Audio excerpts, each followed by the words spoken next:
चलिए बेटा, आज हम प्रकाशिक यंत्र का दूसरा पार्ट पढ़ेंगे। ठीक है, कल हमने प्रकाशिक यंत्र में पढ़ा था संयुक्त सूक्ष्मदर्शी। ठीक, वो इंपॉर्टेंट क्वेश्चन था। आज भी जो पढ़ रहे हैं प्रकाशिक यंत्र का दूसरा पार्ट यानी दूरदर्शी। ठीक है, ये भी इंपॉर्टेंट है। इन दोनों में से कोई एक क्वेश्चन आपके पेपर में पूछा जाएगा। ठीक है, ध्यान दीजिएगा। और हाँ, सबसे पहली बात आप लोग चेक कर लीजिएगा, जो आदेश आया है, अब जो 4 सेट मॉडल पेपर आने हैं तो चारों सेट मॉडल पेपर में अलग अलग क्वेश्चंस आने हैं, इसीलिए सारे क्वेश्चंस इंपॉर्टेंट हो गए हैं। ठीक है, सब क्वेश्चंस को आपको पढ़ना है। अभी तक ये था कि जो 4 सेट में मॉडल पेपर आता था उसमें से मतलब क्वेश्चंस वही थे, केवल क्रम चेंज किया करता था। अब जो 4 सेट मॉडल पेपर आना तो चारों में से अलग अलग क्वेश्चंस आने हैं, इसीलिए पूरा अब आपको रिवाइज करना है। ठीक, चलिए पहले प्रकाशिक यंत्र का दूसरा पार्ट में जानते हैं बेटा अपन दूरदर्शी या दूरबीन। ठीक है, इसको अपन टेलीस्कोप बोलते हैं। तो क्या बोलोगे कि दूरदर्शी या दूरबीन? क्या बोलोगे बेटा कि दूरदर्शी या दूरबीन या टेलीस्कोप एक ऐसा यंत्र है जो दूर स्थित, कहां पर? दूर स्थित वस्तुओं का स्पष्ट प्रतिबिंब बनाता है। परिभाषा क्लियर? दूरदर्शी या दूरबीन एक ऐसा यंत्र है जो दूर स्थित वस्तुओं का स्पष्ट प्रतिबिंब बनाता है। अच्छे से करिएगा बेटा। ठीक है, दूरदर्शी आएगा। अब दूरदर्शी कितने प्रकार के हैं बेटा? दूरदर्शी मुख्यतः 3 प्रकार के हैं। ठीक है, लेकिन आपके सिलेबस में केवल 2 ही हैं। नंबर 1 कौन कौन है? खगोली, नंबर 2 पार्थिव, नंबर 3 गैलीलियो। लेकिन आपको केवल क्या पढ़ना है? खगोली दूरदर्शी। क्या पढ़ना बेटा? खगोली दूरदर्शी। ठीक है, चलिए आज हम जानेंगे खगोली दूरदर्शी के बारे में। खगोली दूरदर्शी। ठीक, टेरेस्ट्रियल टेलीस्कोप, इसके बारे में जानते हैं। चलो क्वेश्चन पूरा हमारा क्या बनेगा कि खगोली दूरदर्शी से आप क्या समझते हैं, इसका वर्णन 3 शीर्षक में करना है। वही 3 शीर्षक जो हम सूक्ष्मदर्शी में किए थे। नंबर 1 किरण आरेख, नंबर 2 प्रतिबिंब का बनना, नंबर 3 आवर्धन क्षमता। ठीक है, पहले अपन जानते हैं बेटा खगोली दूरदर्शी। इसकी परिभाषा में लिखेंगे, यह एक ऐसा दूरदर्शी है जिसकी सहायता से आकाशीय पिंडों को, किसको बेटा? जिसकी सहायता से आकाशीय पिंडों को देखा जाता है या अध्ययन किया जाता है। आकाशीय पिंड क्या क्या होते हैं? जैसे ग्रह हो गए, ठीक है, तारे हो गए। इन सब को देखने के लिए जिस दूरदर्शी का इस्तेमाल करते हैं उस दूरदर्शी को हम खगोलीय दूरदर्शी कहते हैं। परिभाषा क्लियर हो गया कि मतलब जिस दूरदर्शी का इस्तेमाल करके हम आकाशीय पिंडों को देखते हैं उस दूरदर्शी को क्या बोलते हैं बेटा? खगोलीय दूरदर्शी कहते हैं। अब आता है इसके प्रमुख पार्ट। तो नंबर 1 क्या है आपका? किरण आरेख। किरण आरेख, इसके बारे में आपको जानना है। ठीक है, चलिए किरण आरेख, इसमें चित्र बनाइए। ध्यान दीजिएगा बेटा, खगोली दूरदर्शी में भी 2 उत्तल लेंसों का उपयोग किया जाता है। एक उत्तल लेंस को हम अभिदृश्यक लेंस बोलते हैं, दूसरी को नेत्रिका। अब किसको अभिदृश्यक, किसको नेत्रिका बोलेंगे? ध्यान दीजिएगा, जो लेंस वस्तु की ओर होता है उसे क्या बोलते हैं बेटा? अभिदृश्यक लेंस। और जो लेंस आंख की ओर होता है उसे हम कौन सा लेंस बोलते हैं? नेत्रिका लेंस। ठीक है, और है क्या प्रकाशिक यंत्र? ये दूरदर्शी। और दूरदर्शी में सदैव अभिदृश्यक लेंस बड़ा और नेत्रिका लेंस क्या होता है? छोटा होता है। ठीक है, चलिए चित्र बनाते हैं। ये आपका हो गया अभिदृश्यक लेंस, ठीक, और ये हो गया बेटा आपका नेत्रिका लेंस। ये दोनों लेंस बन जाएंगे। किरण आरेख बन रहा है, ध्यान दीजिएगा। ये 2 लेंस हो गए। ठीक है, दोनों लेंस का उभयनिष्ठ मुख्य अक्ष बनाते हैं। ये दोनों लेंस का हो गया बेटा उभयनिष्ठ मुख्य अक्ष। ठीक है क्या? ध्यान दीजिए, दूरदर्शी। और दूरदर्शी में सदैव वस्तु कहां होती है? अनंत पर। ठीक है, चलिए वस्तु को अनंत पे रखते हैं। ये हो गई बेटा आपकी वस्तु। ठीक है, जब वस्तु को अनंत पे रखना है तो प्रकाश किरण उसको टच नहीं कराना, क्योंकि वस्तु कहां पर है? अनंत पर। और अनंत पर स्थित वस्तु का प्रतिबिंब सदैव कहां बनता है बेटा? फोकस पर। ठीक है, ये आपका हो गया अभिदृश्यक लेंस, ये आपकी हो गई नेत्रिका लेंस। तो अनंत पर स्थित वस्तु का प्रतिबिंब, ध्यान दीजिएगा, ये प्रकाश किरण आई, जैसे लेंस से होगी गुजरी तो थोड़ा सा अपवर्तित होगी, ऐसे रखें। ठीक है, दूसरी प्रकाश किरण जो प्रकाश केंद्र से होकर गई वो बिना विचलन के सीधी जाके ये मिली। ठीक, एक प्रकाश किरण ये हो गई, दूसरी प्रकाश किरण ये। तो वस्तु का नाम क्या रखते हैं अपन, ए बी। तो ए बी का प्रतिबिंब कहां पर बन गया बेटा, ए डैश बी डैश पर। ठीक है, अब ए डैश बी डैश नेत्रिका लेंस ई के लिए काहे का कार्य करेगा, वस्तु का कार्य करेगा। ठीक है, जिसका अंतिम प्रतिबिंब कैसे बनेगा, ध्यान दीजिएगा, जो प्रकाश किरण मुख्य अक्ष के समांतर आपतित हुई वो ये अपवर्तित होकर चली गई। ठीक है, दूसरी प्रकाश किरण प्रकाश केंद्र से होके गई जो कि बिना विचलन के सीधी चली गई, और प्रतिबिंब हमको यहां से दिखाई देगा। ठीक है, ये आपका नेत्र हो गया, और इनका अंतिम प्रतिबिंब आपको कहां बना बेटा, स्पष्ट दृष्टि की न्यूनतम दूरी पर, ये बन गया। ठीक है, अंतिम प्रतिबिंब का नाम क्या रखते हैं अपन, पी क्यू। करेक्ट है। ठीक है, नेत्रिका द्वारा अंतिम प्रतिबिंब पर बनाया गया दर्शन कोण ये आपका हो जाएगा बीटा, और वस्तु के द्वारा बनाया गया दर्शन कोण ये आपका होगा अल्फा। तो ये कोण भी कितना होगा बेटा, अल्फा। ठीक, ये हो गया आपका किरण आरेख। किरण आरेख में किसी को दिक्कत हो तो देखिए, किरण आरेख में किरण के नाम बताना है, तो नाम में क्या बोलोगे बेटा, इसमें ओ क्या है, अभिदृश्यक लेंस। ओ क्या है बोलना है, इसमें ओ अभिदृश्यक लेंस, ई नेत्रिका लेंस, ए बी अनंत पर स्थित वस्तु, और पी क्यू स्पष्ट दृष्टि की न्यूनतम दूरी पर बना प्रतिबिंब। क्लियर, ये चार चीजों के नाम बोलना है, पर नाम फिर से रिपीट कर रहा हूं। किरण आरेख में लिखना है, चित्र बनाओगे, चित्र के बाद लिखोगे इसमें ओ अभिदृश्यक लेंस, ई नेत्रिका लेंस, ए बी अनंत पर स्थित वस्तु, और पी क्यू स्पष्ट दृष्टि की न्यूनतम दूरी पर बना प्रतिबिंब। किरण आरेख कंप्लीट हो गया। अब आता है नंबर दूसरा, प्रतिबिंब का बनना। चलिए, नंबर दूसरा आता है बेटा आपका प्रतिबिंब का बनना, ये जानते हैं। ठीक, प्रतिबिंब का बनना। तो प्रतिबिंब के बनना में ध्यान दीजिएगा,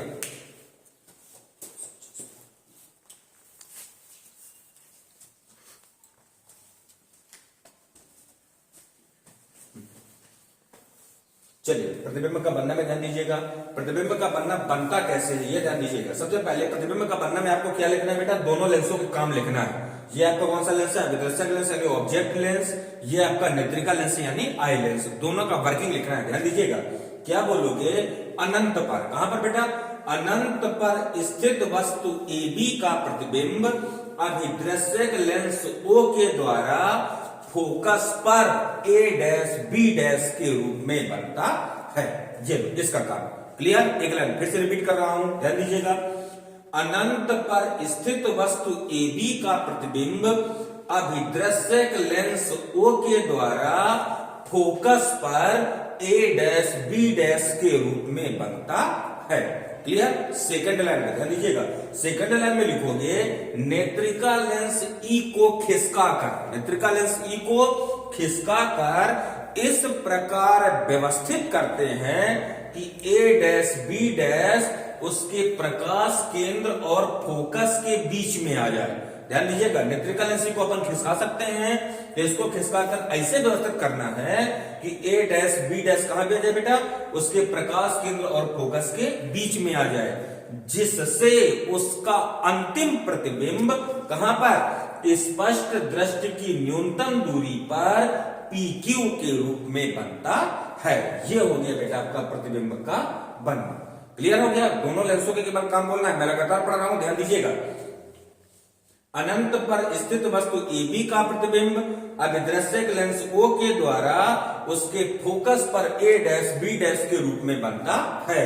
नेत्रिका लेंस ई के लिए ए डैश बी डैश किसका कार्य करेगा, वस्तु का कार्य करेगा। तो नेत्रिका लेंस ई को खिसका कर इस प्रकार व्यवस्थित करना है कि ए डैश बी डैश उसके प्रकाश केंद्र और फोकस के बीच में आ जाए, जिससे उसका अंतिम प्रतिबिंब स्पष्ट दृष्टि की न्यूनतम दूरी पर PQ के रूप में बनता है। ये हो गया बेटा आपका प्रतिबिंब का बनना। अब आता है आपका अंतिम यानी तीसरा नंबर आवर्धन क्षमता, इसके बारे में जानते हैं। चलिए बेटा थर्ड नंबर है अब आपका आवर्धन क्षमता यानी मैग्नीफाइंग पावर। आवर्धन क्षमता, ठीक। चलो इसका पहले सूत्र लिखते हैं, है क्या? दूरदर्शी। तो इसकी परिभाषा में क्या लिखोगे बेटा? देखो दूरदर्शी कौन सा है? खगोली। तो सारे दूरदर्शियों की आवर्धन क्षमता का यही सूत्र होगा। क्या लिखोगे कि अंतिम प्रतिबिंब द्वारा बना दर्शन कोण। क्या बोलोगे बेटा? अंतिम प्रतिबिंब द्वारा बना दर्शन कोण और वस्तु द्वारा, इसमें कंडीशन नहीं कि स्पष्ट दृष्टि पे रखे, ठीक है। अंतिम प्रतिबिंब द्वारा बना दर्शन कोण और वस्तु द्वारा बने दर्शन कोण के अनुपात को किसकी? दूरदर्शी की आवर्धन क्षमता कहते हैं। परिभाषा क्लियर? आवर्धन क्षमता की किसके द्वारा? अंतिम प्रतिबिंब द्वारा बना दर्शन कोण और वस्तु के द्वारा बने दर्शन कोण के अनुपात को दूरदर्शी की आवर्धन क्षमता कहते हैं। दर्शन कोण क्या है? ध्यान दीजिएगा, किसी वस्तु के द्वारा हमारी आंख पर बनाया गया कोण ये दर्शन कोण कहलाता है, ठीक है। आवर्धन क्षमता को हम कहे से m से प्रदर्शित करते हैं। अतः स्मॉल m बराबर, चित्र में देखिए, अंतिम प्रतिबिंब के द्वारा कितना कोण बन रहा है? बीटा। तो m बराबर बीटा बटे वस्तु के द्वारा कितना कोण बन रहा है? अल्फा। तो बीटा बटे अल्फा, ठीक है। चूंकि बीटा व अल्फा के मान बहुत कम है। क्यों कम है? क्योंकि वस्तु कहां पर है? अनंत पर, और अनंत पर स्थित वस्तु हमको छोटी दिखाई देगी, यानी हमारी आंख पर छोटा कोण बनाएगी। क्योंकि बीटा व अल्फा के मान बहुत कम है, अतः बीटा बराबर 10 बीटा और अल्फा बराबर 10 अल्फा, ये लिखना है। जब बीटा बराबर 10 बीटा अल्फा बराबर 10 अल्फा है, तो इनकी मान भरोगे तो यम बराबर कितना जाएगा बेटा आपका? यम बराबर 10 बीटा बटे 10 अल्फा। इसको मान लेना है आपको समीकरण नंबर ए। कोई डाउट? ठीक। चलिए जैसे समीकरण 1 आ जाए, अब आपको इनके मान निकालना है। इनके मान निकालना बिल्कुल आसान है। देखो बेटा, इनके मान निकालने के लिए आपको दो समकोण त्रिभुज पढ़ना है। एक समकोण त्रिभुज कौन है? ए डैश बी डैश ई।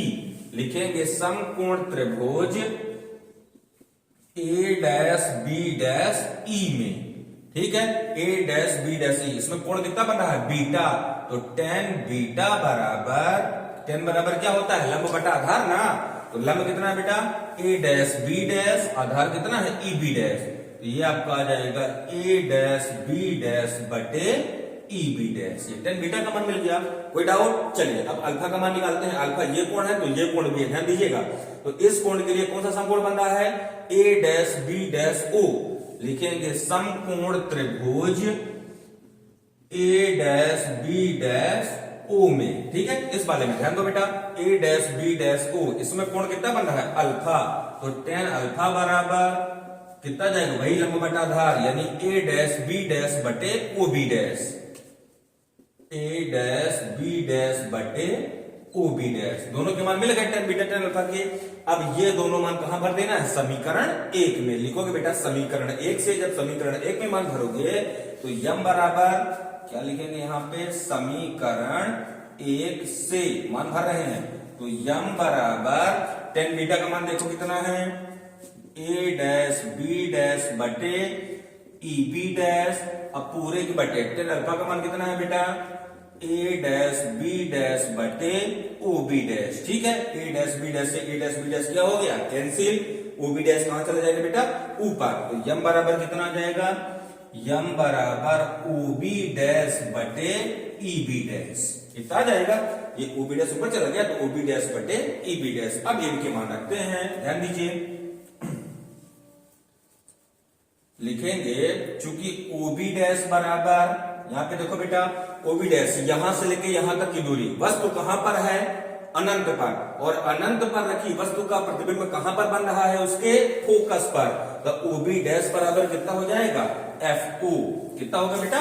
F2, क्योंकि इसके लिए ये मतलब फोकस पे प्रतिबिंब बन रहा है, और अभिदर्शक लेंस से इसलिए ओ लिख दिए।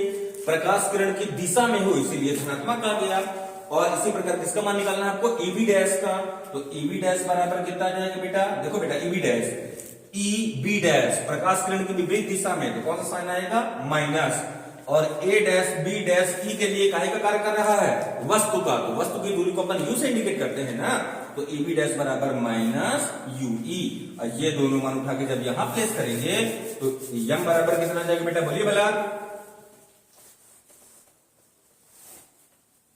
ये आपका आएगा यम बराबर कितना लिखा, देखो ओबी डैश बटे ईबी डैश, और ओबी डैश का मान एफ ओ, ईबी डैश का मान माइनस यूई।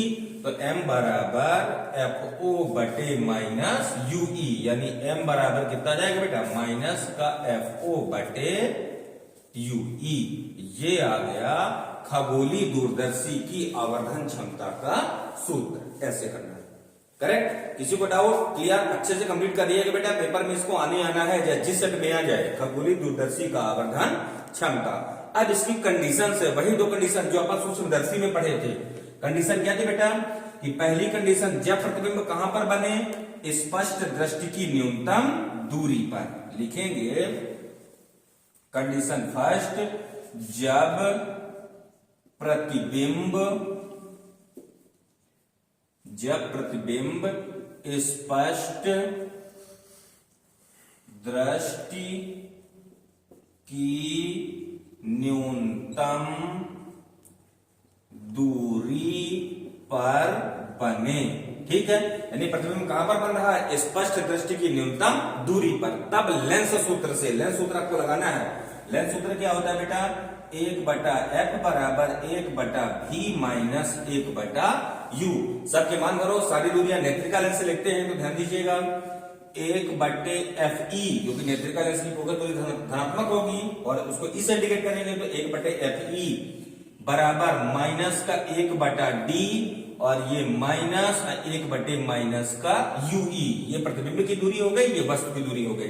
ठीक है बेटा, इसको सॉल्व करिए तो 1/fe बराबर माइनस का 1/d प्लस का 1/ue। ठीक है, 1/ue का मान निकालना है, माइनस के 1/d का पंचांतरण कर दीजिए तो 1/ue बराबर कितना आ जाएगा आपका, ये माइनस का है बराबर किस बराबर प्लस का हो जाएगा, यानी 1/d प्लस 1/fe। और इस 1/ue का मान यहां पे प्लेस करते हैं, लिखेंगे आता है यम बराबर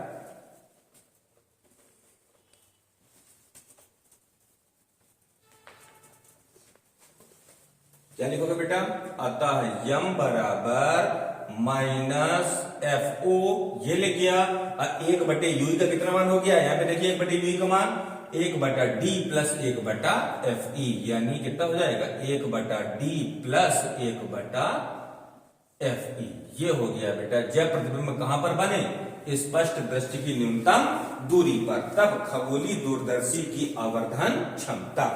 ठीक है, अब इस स्थिति में दूरदर्शी के नली की लंबाई, ये 1 नंबर में पूछा जा चुका है बेटा, ध्यान दीजिएगा अच्छे से कि क्या बोलोगे कि जब प्रतिबिंब स्पष्ट दृष्टि की न्यूनतम दूरी पर बने तब खगोलीय दूरदर्शी की नली की लंबाई कितनी होगी। ठीक है, पहले ये जानते हैं अपन कि दूरदर्शी के नली की लंबाई क्या होती है।